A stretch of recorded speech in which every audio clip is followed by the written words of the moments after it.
Haleluya, haleluya. Kami sungguh bersyukur pada saat pagi hari ini Tuhan. Oleh kasih dan rahmat-Mu kami boleh ada di minggu yang ketiga pada bulan yang keenam ini. Bersyukur kepada Tuhan atas segala kesempatan yang Engkau beri kepada kami. Berkesempatan menikmati kehidupan, berkesempatan untuk beribadah kepada Tuhan. Dan saat ini hati kami limpah dengan rasa syukur, boleh memuji dan mengagungkan Engkau Tuhan. Saatnya juga kami bersyukur atas kesempatan kalau kami masih diberi waktu untuk mendengarkan kebenaran firman-Mu. Karena firman-Mu berkatakan ada masanya suatu saat kelak akan ada rasa lapar dan haus.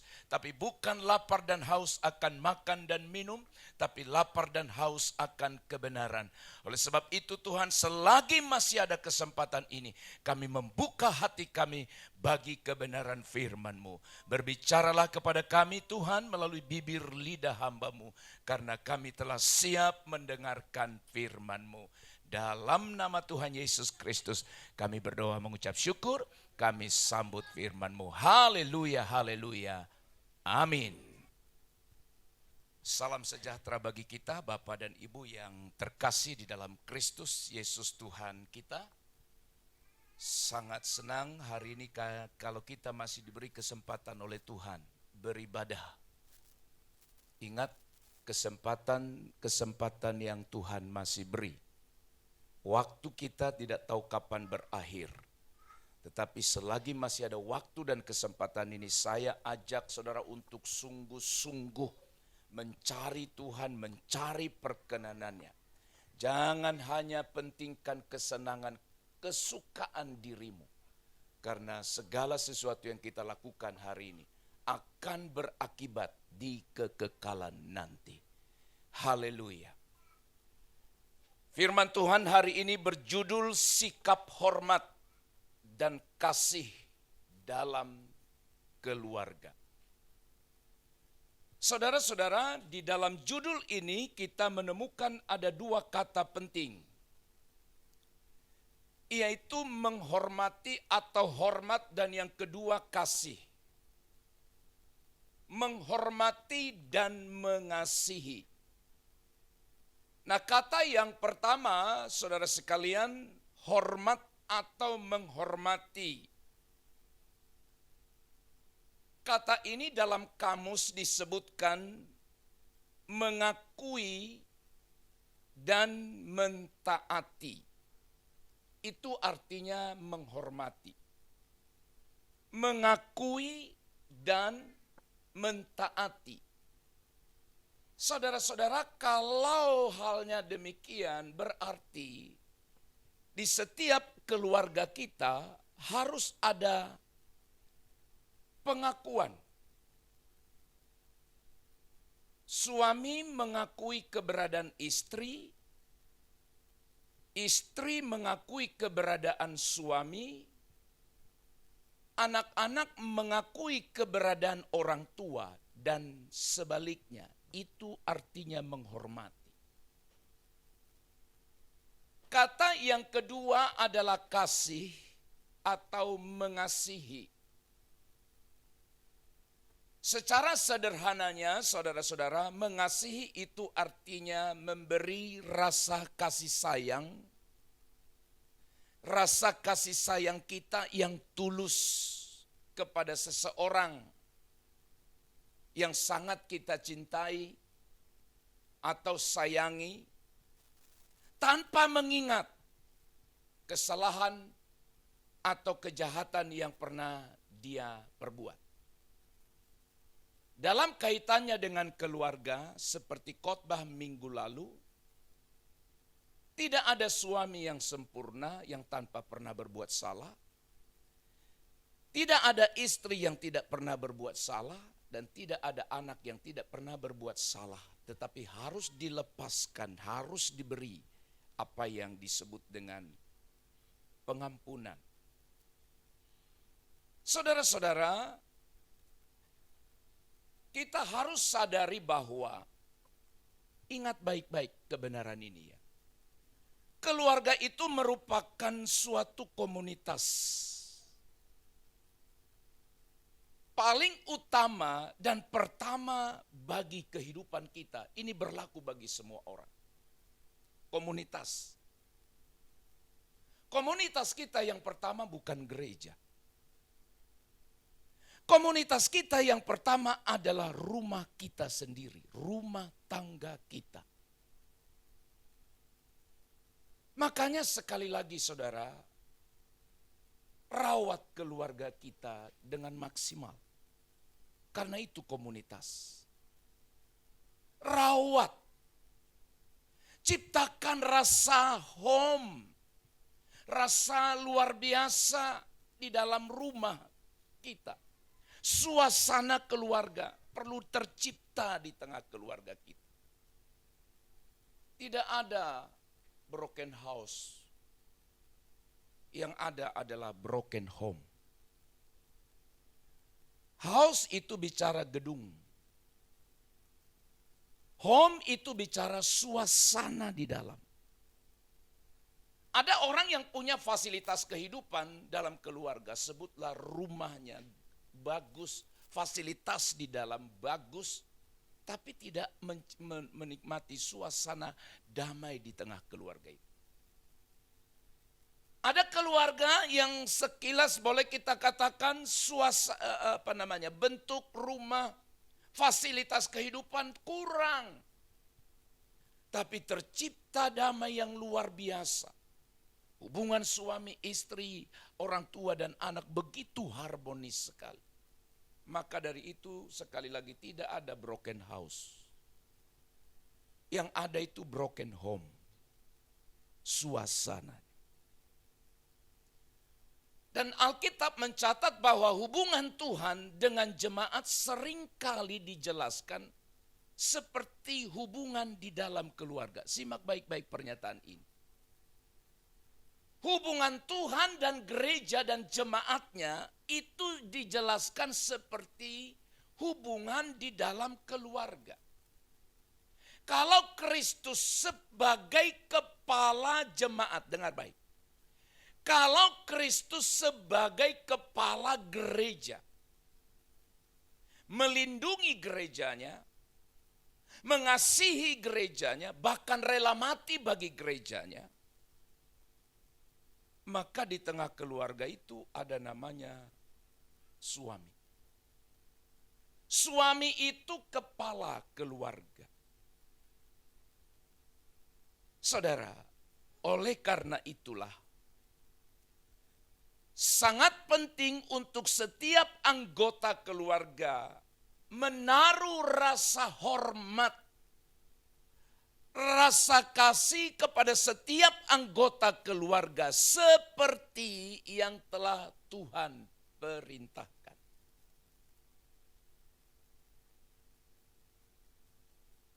Hormat dan kasih di dalam keluarga. Saya mulai dari yang pertama. Mungkin terbalik susunannya, tapi saya coba mulai dari sini. Yang pertama adalah anak menghormati dan mengasihi orang tua. Anak menghormati dan mengasihi orang tua. Walaupun kita sudah berkeluarga, bisa saja kita masih sampai hari ini berposisi sebagai anak. Bapak ibu yang masih memiliki orang tua biologis, artinya ayahnya atau ibunya masih ada. Maka poin yang pertama ini, kebenaran yang pertama ini harus menjadi perhatian kita hari ini.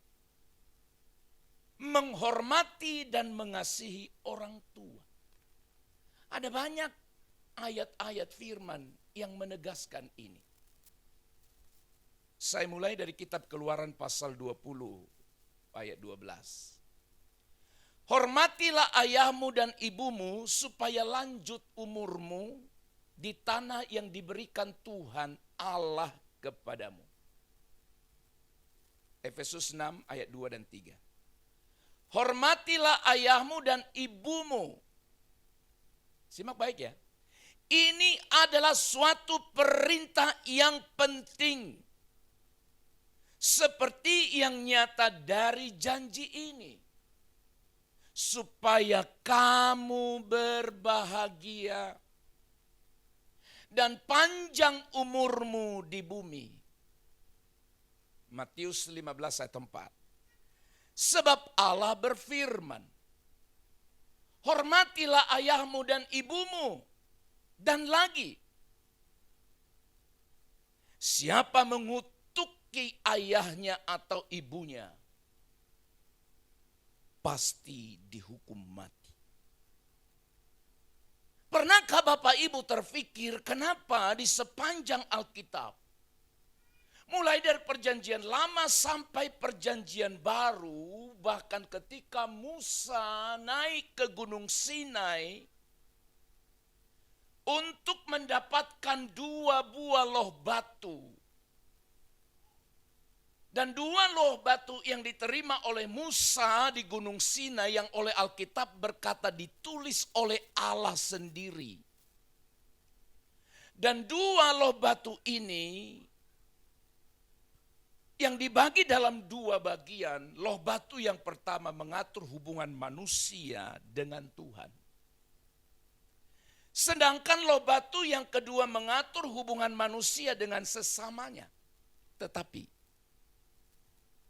kalau saudara perhatikan loh batu yang kedua yang berbicara hubungan manusia dengan sesamanya dimulai dari keluarga. Hormatilah ayah dan ibumu. Itulah hukum pertama di dalam loh batu yang kedua. Suatu saat orang bilang begini, kenapa Pak enggak disebut hukum yang pertama di loh batu, yang kedua itu jangan membunuh. Kan seram membunuh. Jangan mencuri, jangan berzina. Harusnya itu. Tapi saya akan jawab. Saudara, kenapa bukan itu yang duluan? Jawabannya mudah. Sebab kalau hubungan di tengah keluarga itu baik, suasana di tengah-tengah keluarga itu baik, tidak akan ada pembunuhan. Tidak akan ada pencurian. Tidak akan ada pelanggaran-pelanggaran lainnya. Kalau hubungan keluarga itu baik.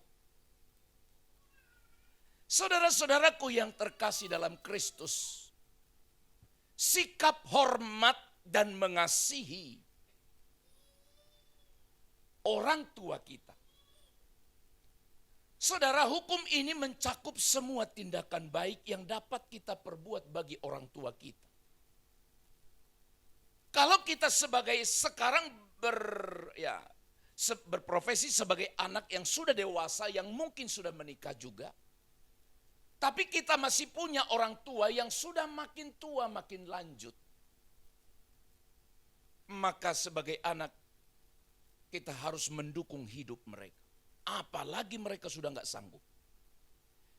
Memang ada orang bilang begini, orang tua saya lebih hebat dari saya. Walaupun saya sudah walaupun orang tua saya sudah tua, tapi dari banyak hal mereka lebih unggul. Itu beda. Kalau mereka mampu, haleluya. Tapi kalau mereka sudah tidak mampu, maka anak berperan untuk menunjukkan kasihnya, ketaatannya dengan membantu mendukung mereka. Mungkin juga secara materi kalau mereka tidak mampu dan kita memiliki kemampuan untuk itu. Dan saudara-saudara, dalam perintah ini juga kita dicegah untuk mengucapkan kata-kata kasar atau tindakan yang mencederai. Tindakan kasar, kata-kata kasar, tindakan-tindakan yang mencederai orang tua kita. Anak-anak, dengarkan baik ini. Saya tidak setuju ada anak kasar ngomongnya sama orang tua. Saya sampai pernah bilang, apalagi tingkatannya ya, volumenya, intonasinya lebih tinggi dari orang tua. Hai anak, dengar baik-baik. Intensitasnya itu lebih tinggi ya. Orang tuanya ngomong pelan, dia ngomong lebih tinggi. Berubah. Ini firman. Tanda engkau menghormati dan mengasihi dia, kata-katamu tidak boleh kasar terhadap orang tuamu. Bahkan mungkin engkau jauh lebih pintar sekarang, lebih berpendidikan dari orang tuamu. Dan itulah cita-cita seorang orang tua. Dia berjuang mati-matian supaya dia bisa anaknya jauh lebih tinggi daripada dia. Tidak ada orang tua yang mendambakan anaknya lebih rendah dari dia. Termasuk saya. Yang kudambakan adalah anak-anakku lebih daripada saya kelak. Lebih dalam hal apa? Dalam segalanya. Oleh sebab itu saudara-saudara, Alkitab tegaskan tadi ada upah. Bagi orang, bagi anak yang menghormati dan mengasihi orang tuanya. Yaitu berbahagia dan panjang umur. Jadi saudaraku sekalian, bagi saudara yang masih memiliki orang tua, saudara adalah anak-anak. Kita adalah berstatus anak. Oleh sebab itu bina hubungan yang baik.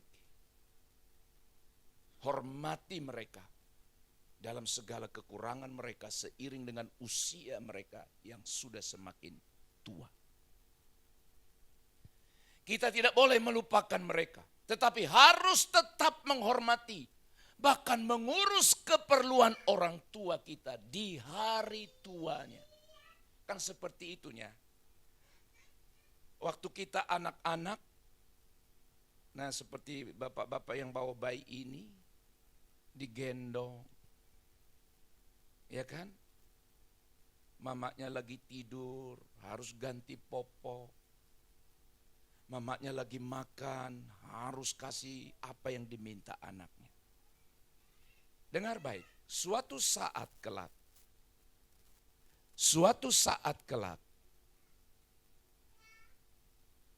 posisi akan berubah. Posisi seperti apa? Orang tua yang sudah makin tua itu akan berlaku, bersikap kembali seperti seorang anak kecil. Makan pun harus disuap. Berjalan pun harus dituntun seperti kita waktu masih kecil. Waktu kita masih kecil, orang tua kita memandikan kita. Waktu kita masih kecil, dirawatnya kita. Suatu saat kelak kalau orang tua kita diizinkan oleh Tuhan Allah hidup dalam usia yang lanjut, maka siapakah yang akan kembali merawat mereka? Adalah anak-anaknya. Saudaraku, orang tua itu manusia yang tidak sempurna. Tidak ada orang tua yang sempurna, Pak. Mereka juga bisa melakukan kesalahan. Oleh sebab itu kita harus sangat sungguh-sungguh menghormati mereka. Itu poin yang pertama. Sikap hormat dan kasih di dalam keluarga adalah anak-anak menghormati orang tua mereka. Yang kedua, sikap hormat dan kasih dalam keluarga adalah istri menghormati dan mengasihi suami. Efesus pasal yang kelima ayat 33. Bagaimanapun juga bagi kamu masing-masing berlaku. Bagi kamu masing-masing berlaku. Kasihilah istrimu seperti dirimu sendiri, dan istri hendaklah menghormati suaminya. Bagian yang terakhir. Dan istri hendaklah menghormati suaminya. Saudaraku sekalian, seorang istri memiliki peran sebagai penolong yang ditetapkan oleh Tuhan Allah bagi suaminya, tapi dia harus tetap tunduk pada suaminya.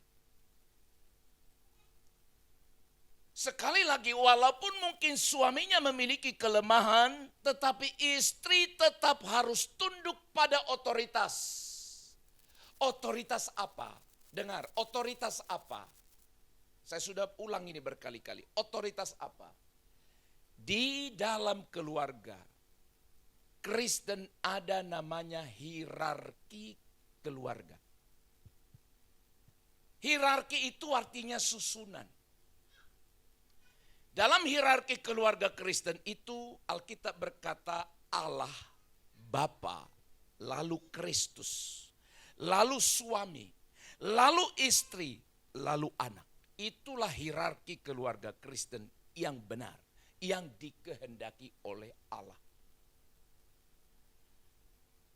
Saudara-saudara, istri harus tunduk pada otoritas suaminya sebagai kepala. Dalam hal apa? Bentuk menghormati dan mengasihi dia dalam segala kekurangan dan kelebihannya. Kenapa saudara-saudara? Alkitab yang berkata Allah yang memberikan peran tersebut untuk dihormati. Walaupun sekali lagi suami bukan orang yang sempurna, atau memiliki mungkin penghasilan lebih rendah, pendidikan, tingkat sosial lebih rendah juga. Saudara-saudaraku yang dikasih oleh Tuhan, seorang suami tetaplah kepala keluarga. Istri harus taat kepada suami seperti jemaat tunduk kepada Kristus. Saudara yang dikasih oleh Tuhan, menghormati itu artinya dalam konteks istri terhadap suami. Apa itu? Mengandung rasa kasih dan hormat yang menghasilkan keinginan. Ada keinginan dalam hatinya untuk menyenangkan. Ya ibu ya, ada kan kerinduan bagaimana menyenangkan suami. Juga rasa takut yang membangkitkan sebuah peringatan supaya jangan sampai menyakiti hatinya. Bahwa istri menghormati suaminya merupakan kehendak Allah. Ulang. Istri menghormati suami itu bagian daripada kehendak Allah. Dan hukum dari hubungan suami dan istri. Maka dengan demikian keluarga kita akan sehat. Dan itu kerinduan dan doa kita bersama-sama. Hai istri, hormati, kasihi suami. Ya, yang ketiga. Suami menghormati dan mengasihi istri. Jadi semua kita harus, bukan hanya seseorang atau suami atau istri. Semua anggota dalam keluarga itu harus menciptakan, harus ada beban yang baik dalam hatinya, tanggung jawab untuk menghormati dan mengasihi. Suami menghormati dan mengasihi istri. 1 Petrus pasal 3 ayat yang ke-7. Alkitab berkata, demikian juga kamu hai suami-suami. Hiduplah bijaksana dengan istrimu sebagai kaum yang lebih lemah. Hormatilah mereka sebagai teman pewaris dari kasih karunia. Yaitu kehidupan supaya doamu jangan terhalang. Suami berada dalam posisi sebagai kepala keluarga. Tapi dengar, walaupun suami sebagai kepala keluarga tidak boleh berlaku sesuka hatinya, berlaku sewenang-wenang atau memperlakukan istrinya sesuka hatinya. Dia harus mengasihi, menghormati sebagai Alkitab tadi bilang apa saudara? Sebagai teman pewaris dari kasih karunia. Seperti Tuhan mengasihi jemaat dengan kasih agape. Tuhan mengasihi kita dengan kasih agape. Kasih agape itu artinya apa? Kasih yang bernada walaupun. Itu kasih agape. Walaupun. Maksudnya apa? Saya akan tetap mengasihimu walaupun. Saya akan tetap mencintaimu walaupun Walaupun itu titik-titik isi sendiri. Demikian juga suami terhadap istri dalam segala kekurangan. Ini kehendak Allah. Ini rumusan Alkitab, rumusan Allah bagi keluarga Kristen. Berlaku hal yang sama bahwa tidak ada istri yang sempurna, yang tidak pernah melakukan kesalahan, hai suami. Tidak ada istri yang sempurna, Pak. Makanya jangan terlalu banyak ya milih-milih ya. Ditanya kok udah usia segini kok nggak menikah, kenapa? Milih-milih. Milih apa? Ada pria kelamaan baru menikah. Alasannya milih. Terus ada wanita juga, mohon maaf nih. Kenapa? Terlalu milih. Memang harus selektif nggak? Harus diseleksi. Tidak boleh seperti kita membeli kucing dalam karung. Makanya ini pesan saya kepada adik-adik remaja. Tidak pernah kenal, hanya berteman di medsos. Pacaran. Minta uang dikasih.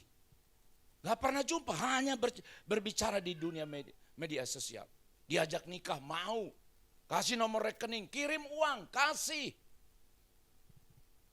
Kenapa dibilang cantik sekali, ganteng sekali? Karena foto profil yang dibuat di situ bukan foto dia. Laki-laki dia buat foto profilnya, foto laki-laki lain. Wanita juga buat begitu. Lalu dia bangganya dan berkata, ini cowokku. Lihat foto profilnya. Wih, keren, ganteng. Yang pria juga, wih, pacarku cantik sekali. Ini foto profilnya. Ditunjukkan, temannya bilang, wow. Ternyata itu bukan foto dia. Foto orang lain dimasukkan di profilnya. Boleh, harus seleksi, selektif ya. Tapi jangan keterlaluan lah. Saya selalu bilang sama ya di kelas ketika bahas seperti ini saya bilang, oke, kamu tulis di kertas ya, kualifikasi, spesifikasi maksudnya. Seorang pria atau seorang wanita ditulisin harus begini, sampai 10 ada. Harus begini, harus begini, harus begini, harus lebih tinggi dari saya, harus lebih ini, keluarganya harus semua. Oke, silakan, itu hak. Sampai 10. Lalu suatu saat ketemu dengan pria atau wanita. Lalu checklist, so cocok. Pas kali nomor ini, cocok, checklist. Checklist, sudah ada 8. 2 lagi tidak ditemukan, bubar. Itu yang sering terjadi. 8 sudah ada, cocok. Pas sekali, checklist. Benar sekali, checklist. Dari 10, 8 sudah diangkat. Tinggal 2 lagi. Lalu karena 2 ini, dia bubar. Padahal yang kedua ini tidak prinsip. Kenapa tidak prinsip? Karena yang nomor 9, rambut panjang. Ya, nomor 9 rambut panjang. Lalu nomor 10. Nomor 10 juga tidak prinsip. Karena dibilang harus ototnya kekar. 9, 10. Prinsip enggak? Enggak. Kenapa enggak prinsip? Rambut kan bisa ditunggu. Dipanjangin. Berarti enggak prinsip. Jadi susun yang pertama 2, 3 sampai 5 itu prinsip-prinsip. Lalu saya bilang, 10 saudara tulis. Tapi sudah lebih banyak yang ditemukan yang positif pada diri yang kamu pilih itu. Sudah lebih banyak. Dari 10 sudah ada 7. Saya bilang itu cukup. Apalagi yang sudah ditemukan itu yang prinsip. 1, cinta Tuhan. Nomor 1 ya, cinta Tuhan. Yang kedua, cinta aku. Ya dong. Kalau dia nggak mencintai kita buat apa gitu ya. Sampai 5 udah pas, sudah bagus-bagus. Mau menerima orang tua saya, nomor 6, ya nomor 5 mau menerima segala kekurangan saya. Dia sudah lolos di situ. Yang nomor berikutnya itu rambut panjang, kuku panjang. Enggak prinsip, bro, enggak prinsip. Udah kalau sudah begitu udah bungkus. Nah jadi saudaraku sekalian harus diseleksi, harus. Tapi seleksilah yang prinsip-prinsip itu. Nah sedikit mengenai ayat ini sebelum saya akhiri dalam 1 Petrus ini saudara-saudara. Kita lihat di sana. Petrus itu menyebutkan ada 3 hal yang harus diperhatikan oleh para suami berkenaan dengan istri mereka. Simak baik ya suami ya. Ibu-ibu boleh merem-merem. Manggut-manggut. Ini suami nggak boleh merem-merem, manggut-manggut. Lihat sini. Ada 3. Menurut Petrus ini yang pertama. Para suami harus bijak dan penuh pengertian.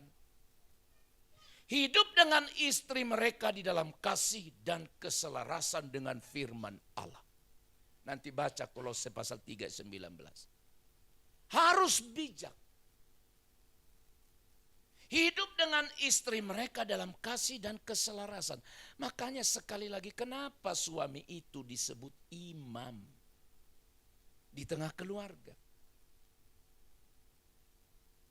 Ya, baru-baru ini ya minggu lalu ya, beberapa waktu lalu di kaum pria kita sedang memberi penilaian kepada kaum pria. Judulnya suami unggul. Ada 3 poin yang dites di situ. Belajar dari Yesus sebagai raja, sebagai nabi, sebagai imam. Dengan mengikuti kualifikasi itu. Nanti dia tulis sendiri. Apakah seperti itu? Silakan. Lalu setelah itu ada angka-angka yang harus mereka isi. Lalu angka itu dijumlah. Dari jumlah itu ditentukan apakah dia suami yang unggul dan lain sebagainya. Nah dari sekian banyak kaum pria yang hadir, hampir rata-rata unggul. Walaupun ada yang sadar saya belum. Agak kurang saya di sini. Tapi bagus nggak dipahami? Bagus. Dipaksa lagi, dimengerti lagi. Jadi harus bijak. Yang kedua, para suami harus menghormati istri sebagai teman pewaris, bukan musuh. Yang setara dari kasih karunia dan keselamatan Allah.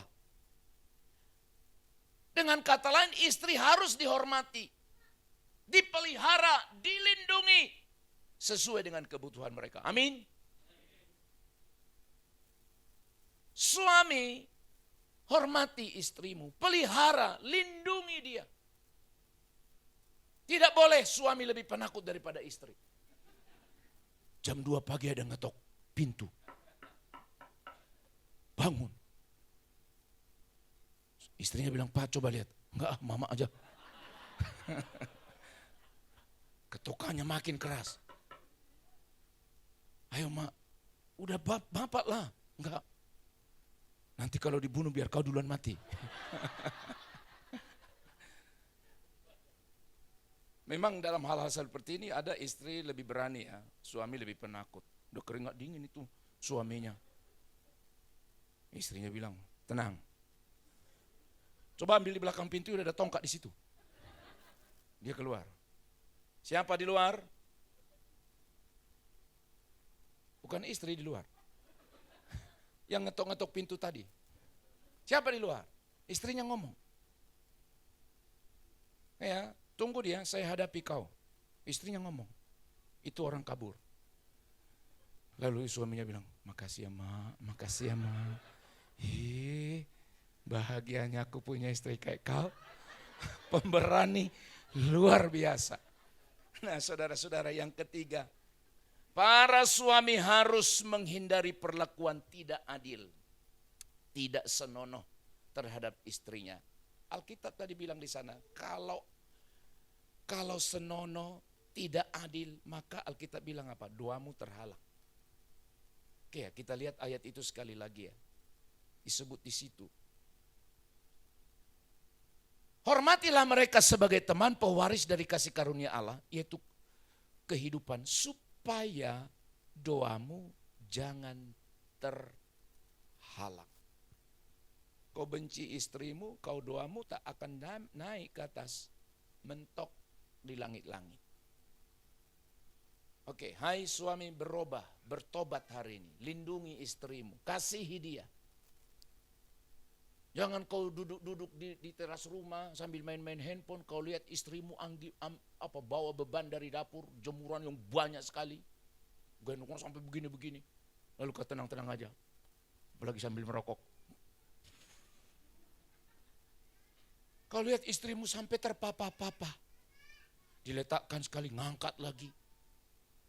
Itu suami tak tahu diri. Tapi suami yang baik, dia bilang, biar di situ mah, aku yang ngangkat. Apa hilang wibawamu kalau angkat jemuran? Ayo suami dengar. Hilangkah wibawamu kalau engkau membersihkan kain di kamar mandi, mencuci, apa hilang? Apa hilang wibawamu kalau kau sapu rumah dan pel? Hilangkah wibawamu? Oh tidak. Ini yang berdiri di depan ini pendeta. Lakukan itu enggak? Ini tanya istriku. Di sana ada anak-anak juga, tanya.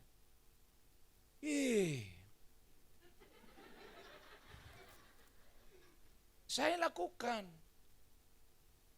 Bahkan anak saya bisa lebih bos dari saya. Ya kan Chris? Dia lihat saya di situ, angkat jemuran, tak apa-apa. Aku kasih contoh dulu. Dalam arti suatu saat kau jadi suami, contoh ini. Kau perlakukan istrimu seperti itu. Angkat jemuran, cuci, bila perlu, hal-hal lain. Nah saudara-saudaraku yang dikasih oleh Tuhan, harusnya demikian. Kita baca satu ayat firman yang terakhir. Bersama-sama kita baca Roma 12 ayat 9 sampai 10. 2, 3, ya. Hendaklah kasih itu jangan pura-pura. Jauhilah yang jahat dan lakukanlah yang baik. Hendaklah kamu saling mengasihi sebagai saudara dan saling mendahului dalam memberi hormat. Firman ini berlaku secara umum dalam hubungan kita dengan banyak orang, tapi di tengah keluarga kita juga harus dimulai saling mengasihi, saling mendahului dalam memberi hormat. Saudara sekalian, milikilah sikap hormat dan kasih, bangun, pupuk mulai sekarang di tengah-tengah keluarga kita. Dengan cara kita sebagai anak, hormatilah orang tuamu. Sebagai istri, hormati dan kasihilah suamimu. Sebagai suami, hormatilah istrimu. Maka berkat Allah akan dicurahkan di tengah-tengah keluarga kita. Amin. Kita berdoa. Terima kasih untuk firman-Mu yang mengajar kami hari ini, supaya kami sama-sama atau saling mengasihi, saling menghormati di tengah-tengah keluarga kami. Sebagai anak, kami mengasihi dan menghormati orang tua kami. Sebagai istri, mengasihi dan menghormati suami. Sebagai suami, mengasihi dan menghormati istri. Terima kasih untuk kebenaran ini. Kalau kami sering melanggar kebenaran ini, kami mohon pengampunan dari Allah. Dan tuntun kami supaya seluruh keluarga umat Tuhan, seluruh keluarga orang percaya menjadi keluarga yang berbahagia, keluarga yang dikenan oleh Allah. Terima kasih Bapa, di dalam nama Yesus Kristus kami sudah berdoa mengucap syukur. Haleluya. Amin. Amin. Tuhan memberkati kita.